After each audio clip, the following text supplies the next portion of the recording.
প্রাচীন স্থাপত্যশৈলীর অনন্য নিদর্শন হিসেবে আজও দাঁড়িয়ে রয়েছে সিরাজগঞ্জ জেলার হাটিকুমরুল গ্রামে অবস্থিত নবরত্ন মন্দিরটি। এই মন্দিরটি স্বাধীনতা পরবর্তী সময়ে প্রত্নতত্ত্ব বিভাগ মন্দিরটির দায়িত্ব গ্রহণ করে।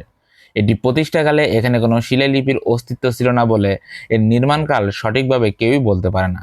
তবে জনশ্রুতি রয়েছে মন্দিরটি বাংলার নবাব মুর্শিদ কুলি খানের শাসনামলে রামনাথ ভাদুরী নামে এক রাজা এটি নির্মাণ করেন। মন্দিরটি স্থানীয়ভাবে দোল মঞ্চ নামেও পরিচিত। প্রত্নতত্ত্ব বিভাগ সূত্রে জানা যায়, নবরত্ন মন্দিরটি 15.4 মিটার দীর্ঘ এবং 13.25 মিটার উঁচু শক্ত একটি মঞ্চের উপর স্থাপিত। মন্দিরের আয়তন 15 বর্গ মিটার।